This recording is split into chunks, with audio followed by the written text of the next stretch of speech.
a new chapter of Object Photogrammetry for Beginners. Let's get started.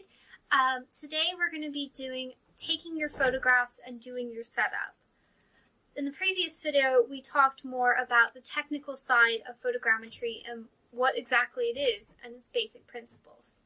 Now, we are going to be using a rig in our office that is low cost, and so that everyone else can do it. So we're going to talk a little bit about budget, which is the biggest problem that I think a lot of people have in figuring out how they want to do their photogrammetry. But let's go get started now.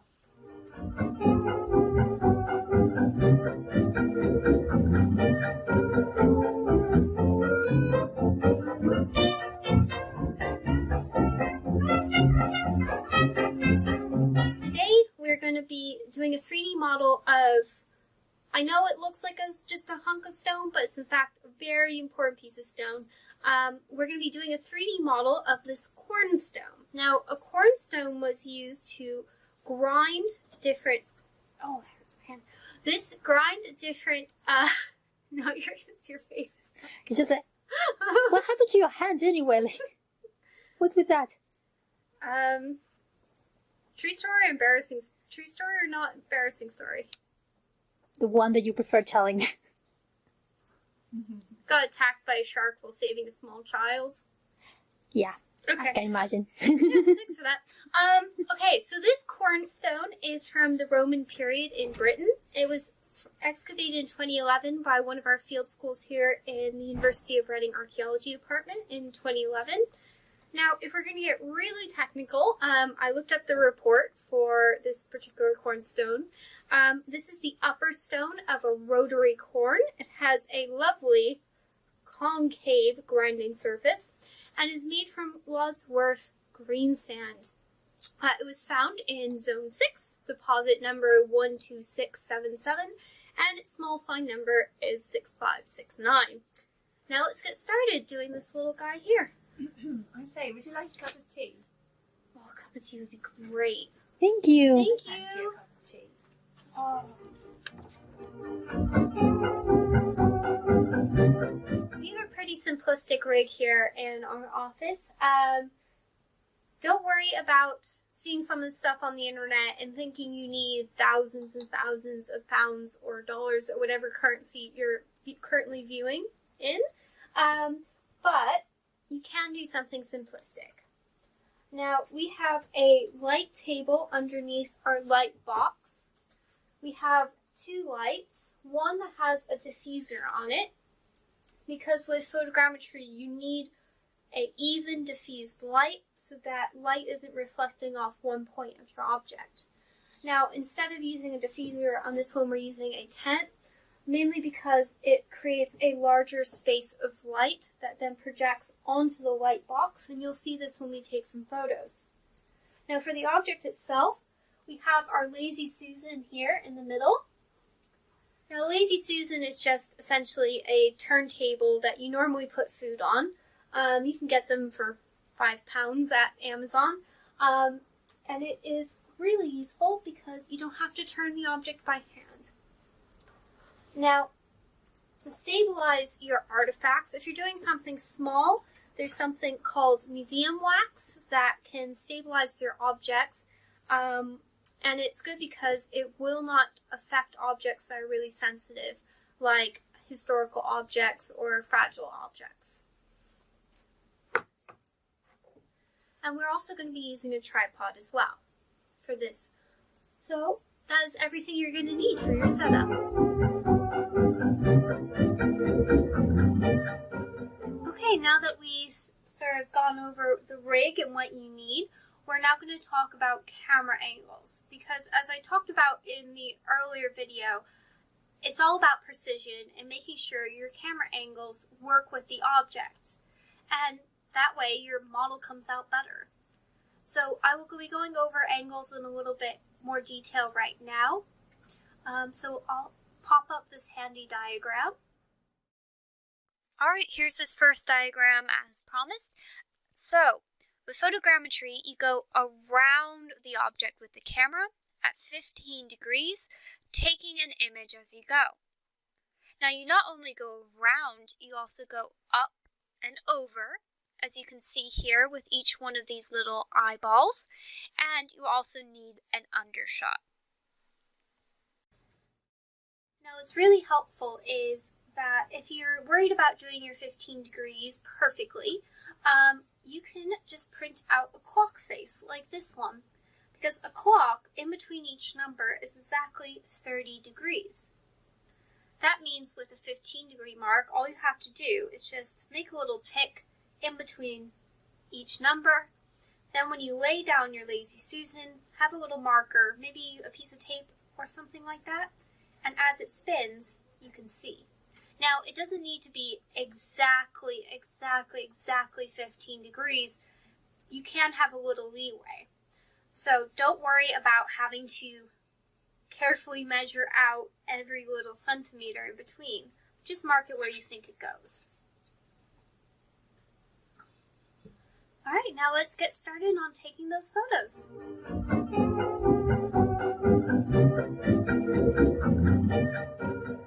Okay, now that we had put our clock on our Lazy Susan and we have talked a little bit about camera angles, it's time to place the cornstone onto our Lazy Susan here. Now, in order to get those perfect undershots, you need to have your object raised up so you can see underneath and get the most of that underneath shot. So I will be using a Marks & Spencer lovely terraced porcelain bowl. Just to note that this is a reflective object, so light bounces off. But since I have a matte object, any reflection that comes off of this will not be reflected onto the object. Now, put the bowl into the center, so you can still see the little marks. And grab your cornstone, really pretty cornstone, place it on top of your plinth. And now I'll grab my tripod and get started on taking some photos. Okay, so I went to go check on my tripod, and its head is currently gone, so I grabbed another one of our mini tripods. It's a wee bit muddy, but it's mainly because we're field archaeologists and we get covered in so much mud, we rarely even notice it. So I'm going to put the tripod down. This is a very simple, basic tripod that you don't need anything really fancy.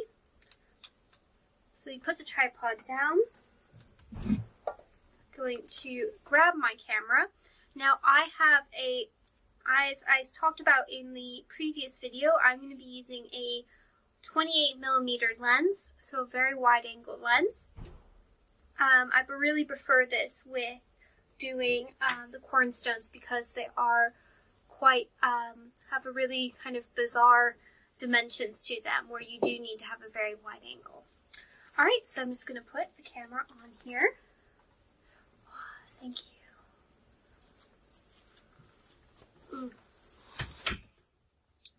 Okay, put the camera on here. Alright, so our camera is now set up on our tripod. It's taking our first angle, which is the straight shot angle. I will be putting the diagram up here on the side so you can follow along as I do the camera angles. Now, I've already pretty much pre-set up my camera, so I've tested it out, the lighting settings, to see how well the object is lit. So currently the light is diffused and hitting the object quite nicely with no sharp light coming off. Now, what's really important is to have a delay on your camera for taking the images, because you don't want the camera to move at all since you're taking a longer exposure, which would blur your image. So the one piece of kit that I actually use is the lovely Camera Connect app from Canon. Another reason why I love Canon. You can get it on the Google Play Store or on your Apple Store.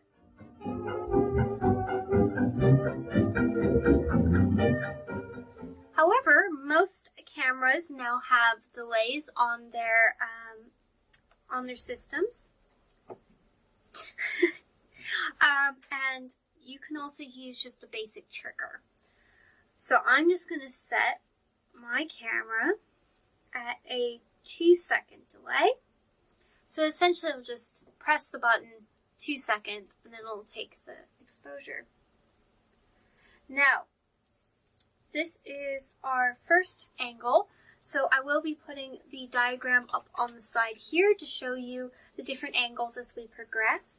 So this is really the baseline angle. So the angle that is the most direct to the bottom of the edge before you get to the undershot. So I am now going to make sure all my camera settings are perfect.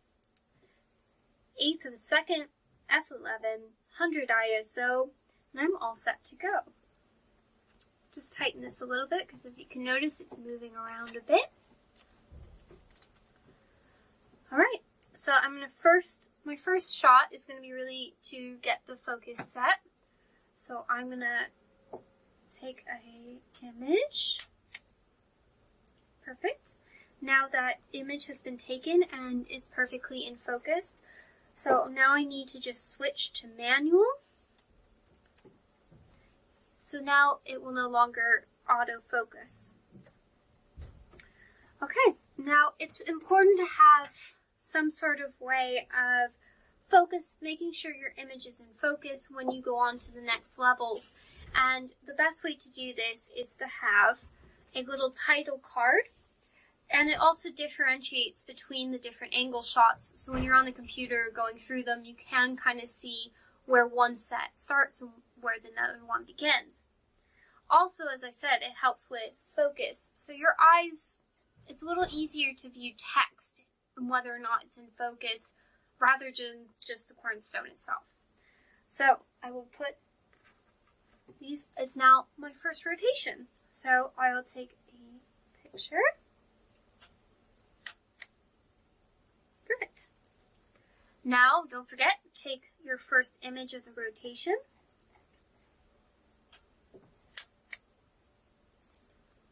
Okay, and then I think what we do is I'll do it really quick, and then we'll just speed it. I think that's good. Okay.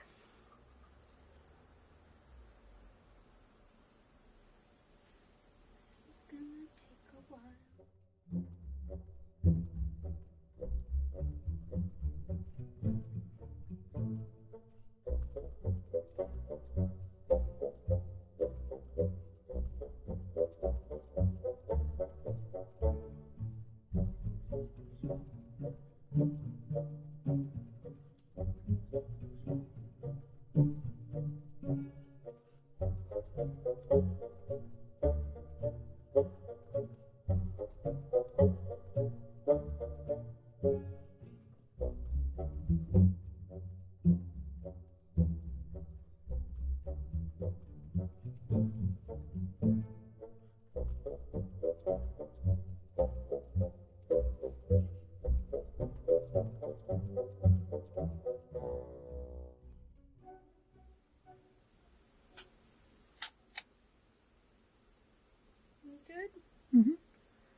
Alright, welcome back to reality. That was probably a little bit faster than it was for you from me. But let's do now more of a higher overshot. Now, since this is a mainly flat object, you don't really need anything directly on top because you can already see most of it from these higher angles. But I will just quickly pop up the tripod so you can see. Now what I'm going to do is just mark on the floor where this original tripod was and put like almost a little X on the floor underneath the tripod so I know where it goes.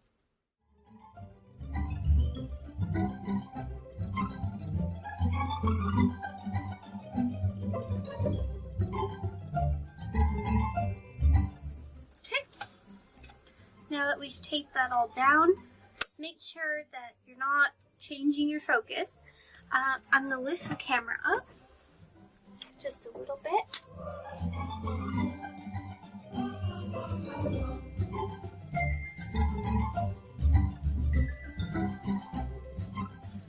Just make sure you're centered where you should be, and there goes my microphone. Alright, so this is where the having your focus come in is really important. So this is more of that overshot, as you can see there. Now if you're doing a direct overshot of really an object going face down, you don't need that many camera angles because it's essentially the same thing. So if you have sort of a perfect top, you maybe only want to do 3 or 4 rotations, but since this one has a little bit more of the edges in it, I will be doing the same full rotation. Alright, so let's get started. Let me first put on the card to make sure that it's perfectly in focus.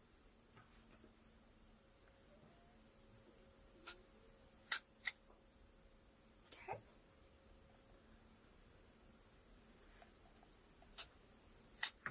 Oops, that took a picture. There we go. And it's in perfect focus. And I will put this little screenshot up here so you can see what I mean.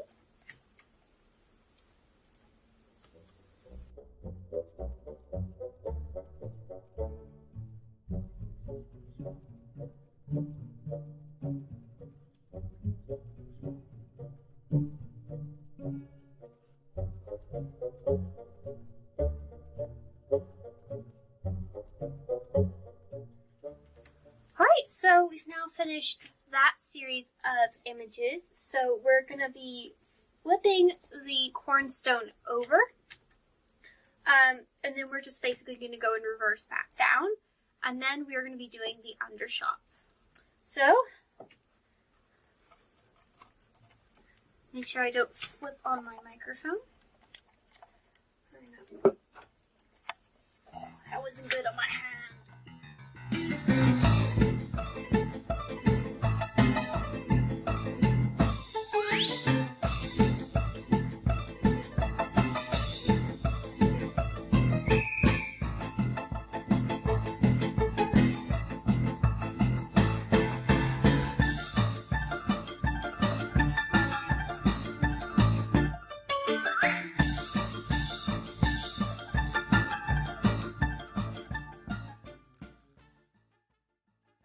Okay, so that is our last shot of that series.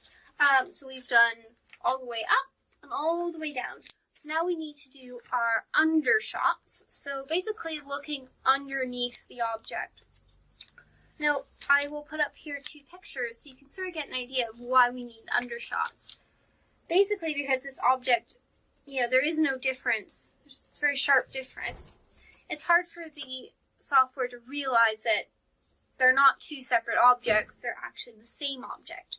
So you need to have something showing that this is connected to that, and that is connected to that. So we need to do our undershots.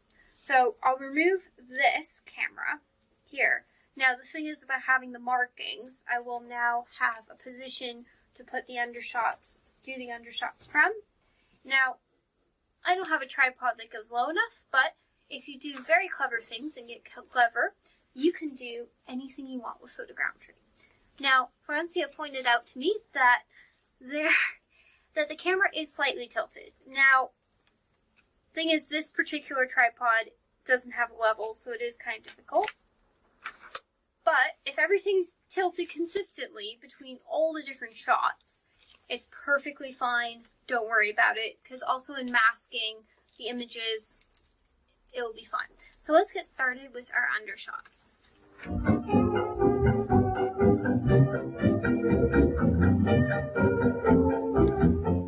Alright, so now it's time for the undershot. As you can see on this diagram here, we've now gone all the rotations, and this is the undershot. So it's basically below the eye level. So, I've set up our camera on a stool, a red bin, and some sand of unknown provenance that lives in our office in a random drawer. but we mainly just use it to hold up artifacts during artifact illustrations. But now it's being used for photogrammetry. So I've tilted the camera at a correct angle and the sand holds it in place. Now if you do have a smaller tripod, go for it. But whatever works for you, there's always a solution to everything. Now I'll take a picture of this particular angle and I'll throw it up onto the side of the screen so you can see what I am talking about. So as you can see, there is quite a good amount of the underside of the cornerstone, so under here. So that way, when the software is looking into it, it will see that these two actually match up and are from the same object. Now, we will do a full rotation, like normal, just like this, taking photos at 15-degree intervals.